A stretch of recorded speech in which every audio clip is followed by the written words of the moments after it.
guys, I'm back. So if you remember me from Created to Be His Helpmate, here we are again with another really great, fantastic book. I hope that I'm gonna read with y'all. Okay, we're gonna read it together this time. I'm not gonna skip ahead. We're gonna do it together.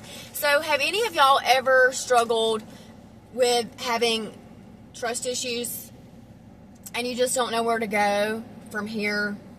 Biblically, this is for all you Christians out there. Okay, and if you're not a Christian, I encourage you to stay. I encourage you to stay because I feel like this is something that we all need to hear. Because we all need to hear what God wants us to do in our life and not what our flesh is telling us to do. And so I'm super excited to dive into this book. Y'all, I'm an open book. I'm going to be so completely honest with y'all. Like, if there's questions or anything, like, behind the scenes, like, just shoot me a message. I've always been an open book. Me and my husband have been together for 12 years, and it has not been an easy road.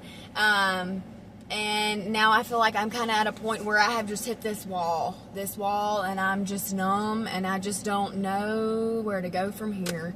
And so my best friend, she had ordered us these books. She got one for me, and she got one for her. And it is I Want to Trust You, But I Don't. And it's written by Lisa TerKeurst. Probably not saying that right. And if I ever, say things wrong or whatever as I'm reading this book, sorry. I'm not an English major, but I'm going to do the best that I can. So let's go ahead and dive into it. We're going to start with the introduction. And then we'll go to chapter 1, and it has 10 chapters. So here we go. Broken trust complicates every bit of the parts of love that should be comforting. The introduction. Fear has a louder voice right now. I want to trust you, but I don't. I want to believe that you have my best interests in mind, just like I do for you. I want to believe that you don't have a hidden agenda. Motivations that are completely self-serving, or something going on behind the scenes that I would be crushed by if I knew about it. I want to believe the good feelings I have whenever you are being kind to me will still feel good a month from now, a year from now. I want to believe that you've told me the whole story and that I won't make discoveries later that might make me cry and feel the brutal weight of regret. I want to believe I won't lie in bed sobbing over the red flags that I missed or chose not to pay attention to. I want to believe that you aren't writing a narrative about me and our relationship that doesn't line up with the facts. I want to believe you have the ability to know the right from wrong. I want to believe you are wise. I want to believe I can count on you. I want to believe you won't hurt me. I want to believe you won't talk behind my back. I want to believe that you are honest, good, fair, godly, kind, and accountable to do the right things and think the right things. I want to believe that your love is real and that your care is genuine. I want to believe my relationship with you will be calm and not chaotic. I want to believe I'll feel wise and not stupid for trusting you. I want to believe that I will forever love to tell the story of how we met and how long that we have been this close. I want to believe that I'm safe with you and that you really are my person. I want to believe that I'll be okay if I trust you, but I'm scared. I want to believe that I'll be okay, but I have been burned before. So many times before.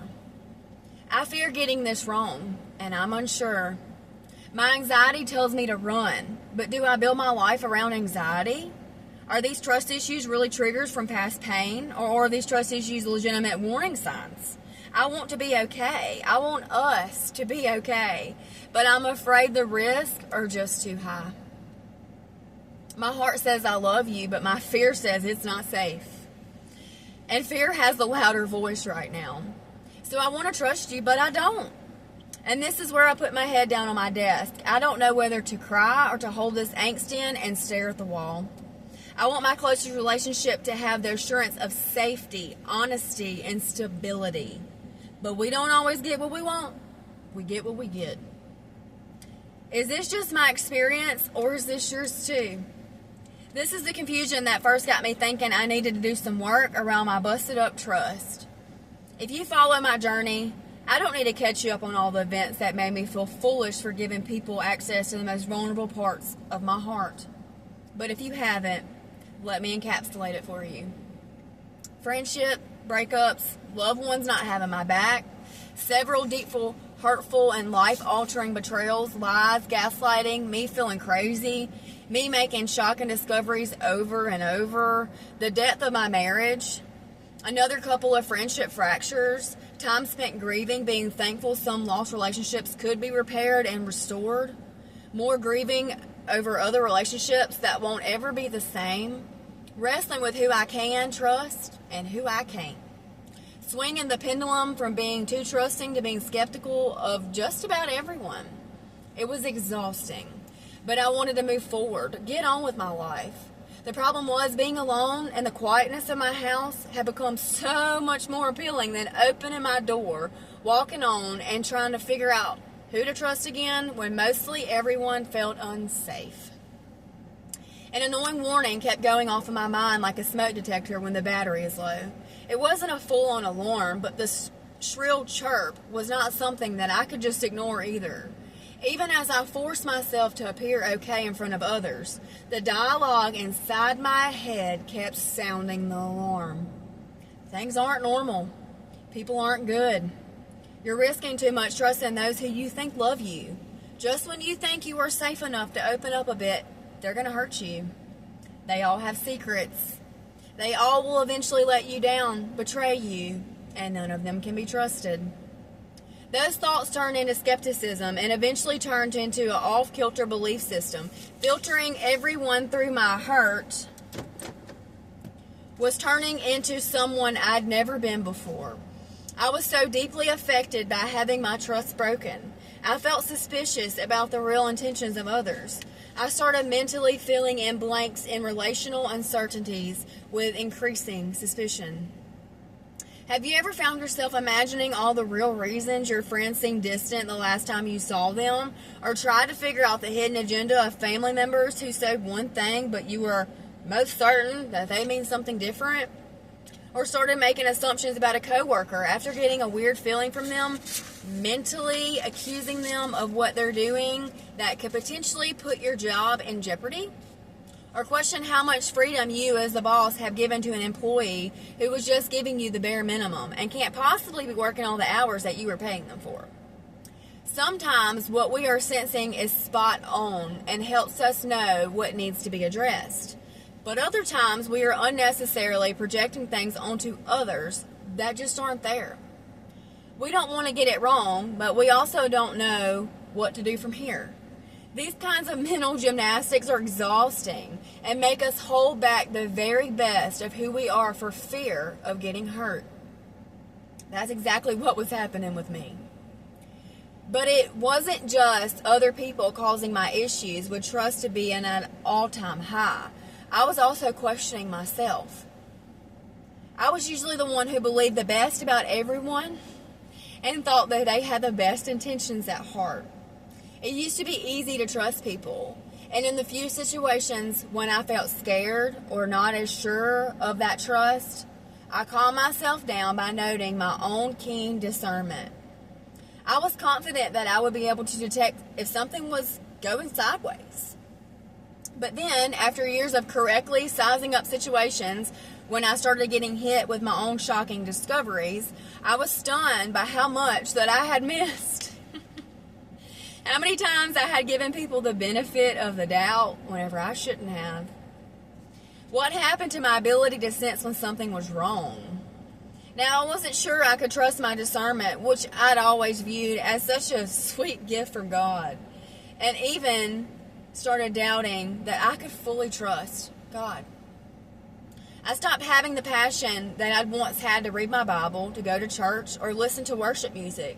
I secretly questioned how a good God could see what was going on behind my back and not do anything to stop it or to help me find out before it got as bad as it did. I don't want to admit this, but I felt betrayed by God. He had allowed so many things that I didn't understand. In my mind, so much hurt could have been avoided if only He had intervened in ways that I assumed a good God would. And most confusing of all, my suffering felt never ending, while the people who hurt me continued to make choices that did not honor God, yet seemed to be carrying on just fine. All my skepticism and doubt about the people in my life, about my own discernment, and about God was turning into someone that I didn't even recognize. Someone that I didn't want to be. I didn't want to give up on all relationships, but I also didn't know how to keep trying, knowing that I may get hurt again. Trust just felt like a fool's game with way too much to risk. But life kind of requires us to be trusting. When my daughter had her son, a wise nurse told us, trust is the oxygen of all human relationships. A relationship without trust is a relationship without vulnerability and depth. A relationship without trust is void of the kind of love that we were meant to give and to receive. A relationship without trust is one with very little vibrancy and eventually no life at all. I'm not just talking about romantic love. I'm talking about all relationships where we want a deep connection that is both safe and lasting. When I feel that kind of warmth with a close friend or loved one that's home to me, it's a haven that makes me think of what heaven will be like one day. Remember in Genesis 2:25, Adam and his wife were both naked and they felt no shame. The lack of shame referred to in this verse means that they were sinless and unbroken. They saw each other in their naked form and fully accepted the gift of each other with no fear. But on this side of eternity, sin has caused that kind of innocence and purity to be tainted. So what do? Put Noah inside and go. Oh my God. Hang on. Put Noah inside and go. Put Noah inside. What happens to a girl who feels forced to trust when she just simply can't? And what happens to a Bible teacher others expect to be unwavering, but who feels overwhelmed with confusion about God, others, and herself? The process of wading through all of this can feel like trying to run through quicksand.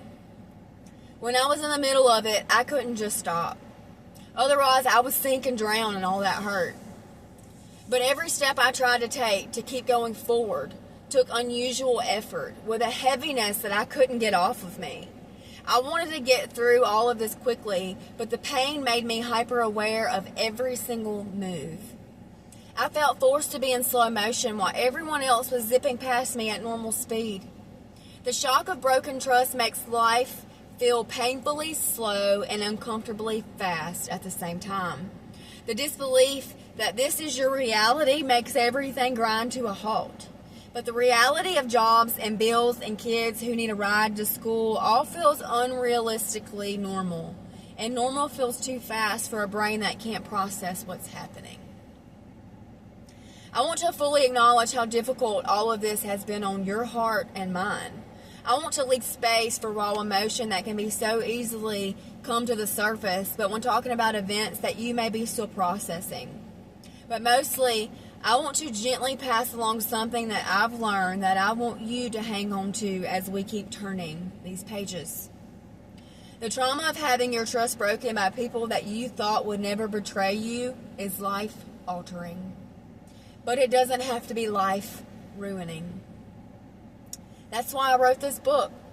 I have walked the road of hurting and healing for years. There has been lots of counseling, lots of internal work, lots of praying and seeking, lots of perspective shifts and healing.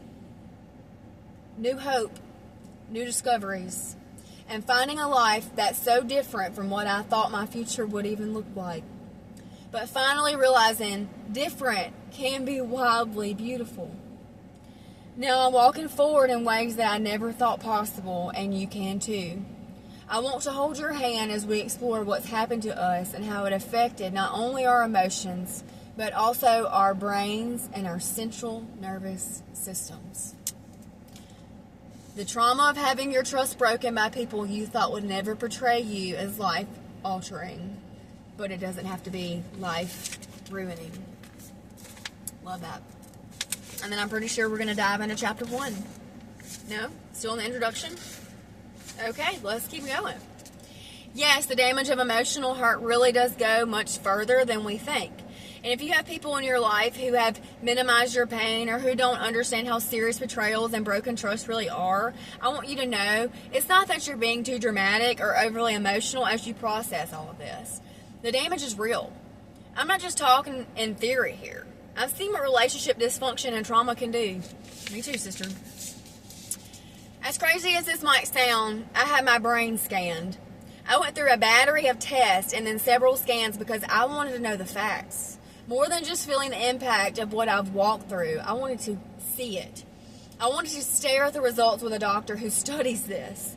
And I wanted him to tell me that he saw what my story, my brain scan, was telling him. I wanted the truth. Once I had my scan done, I sat down with Dr. Daniel Amen, a physician, a psychiatrist specializing in brain health. Together we compared my brain scans with the scans of a perfectly healthy brain. It was really telling to both of us that as a result of experiences that I've had, I now show clear evidence of what's called the trauma diamond. Yikes. Dr. Amen has done studies of trauma survivors and found their SPECT, single photon emission computed tomography brain scans show significantly increased activity in the limbic or emotional areas in a pattern that looks like a diamond. As I sat there with him, looking at that evidence of how I've experienced in my life, all the experiences in my life have impacted me, I felt for the first time that I can use the words emotional abuse without flinching. Here's the reality of how the affected areas of my brain have changed the way that I process life and relationships. Anterior cingulate gyrus. This region is the brain's gear shifter and helps you go from one thought to another. Too much activity here is associated with a fixation on negative thoughts or behaviors. Basal ganglia and amygdala. Yes, I told y'all I'm not an English major. These are the brain's anxiety and fear centers, and overactivity is linked to heightened anxiousness and predicting the worst. Thalamus. The thalamus acts as a sort of relay station for the brain, and increased activity in this region heightens sensory awareness. In some people, the right lateral temporal lobe is also overreactive. This area of the brain is involved in reading the intentions of other people. When activity here is excessive, people can recuse from others. So the shift in how we process life situation and relationships after trauma is more than just our emotional reactions. It's a change that happens physically in our brains. The more I learn about the physical side of what happens to us when we are betrayed, the more it makes sense to me that so many of us have issues with trust. And that's not a bad thing. That's not a bad thing that we should be ashamed of. Nor is it a label that we should put on ourselves. Well, I have trust issues, like it's a disease or a diagnosis that we can never heal from. As a matter of fact, that day Dr. Amen showed me that the work I've done and continue to do is actually helping to heal my brain. The counseling, Bible study, EMDR, eye movement desensitization and processing, a type of mental health therapy to help alleviate the distress associated with traumatic memories. And taking better care of my brain through supplements and a healthier lifestyle is working. I remember my counselor once saying to me, "We have more hope and help than you have problems." I now see that he was right. And I want to share that hope and help with you. So I pray that this book will be a significant and important part of your healing process. Having trust issues makes so much more sense when we have some of these facts. I also want to bring to light that the anxiety often accompanying our fears around trust may be trying to serve us, not hinder us. Though we want to keep it in check and not let our anxiety spiral out of control, we should also know that God designed our bodies to detect when situations or people are not safe. Think about the natural instinct of an animal when it senses danger. Though we are different from animals, Job 12:7 through 13 tells us that God designed us with the same creative brilliance to use our senses and discernment to pick up on danger. The increased anxiety that we experience when we are unsure about trusting others doesn't mean that we are broken. But we need to learn how to bring these feelings back to a healthy level so that way we can better discernment and have more clarity. You got questions about this? I do too. Can I rebuild trust with the person who hurt me, or is this trust the wisest choice here? Can I discern if someone is really being honest? Can I still trust God? These are good questions that deserve to be explored. I can't promise you that I'll have all the answers that you need, but I've learned so much that I wanted to invite you into my journey to share the transferable wisdom that I have gained, the tools that have been helpful, the setbacks, the victories, and the deepest wrestling that I've ever done with questions about myself, others, and even God. The subtitle of this book is exactly what I feel passionate about for both of us. Moving forward when you're skeptical of others, afraid of what God will allow, and doubtful of your own discernment. I understand the fear of trying again. I know the heartbreak of having to let go of some relationships with people I shouldn't trust. I know the hesitancy in trying to repair some relationships to see if trust can be given again. And I know the resistance to meet new people and explore if, how, and when can you trust them. But I also know the joy of moving into new seasons. I know the thrill of feeling safe enough to connect deeply with people who are trustworthy. I know how much courage it will take to keep walking into a future full of possibilities. And I promise you, the risks are worth taking. Now, let's go learn a thing or two about trust. One more thing I want you to know.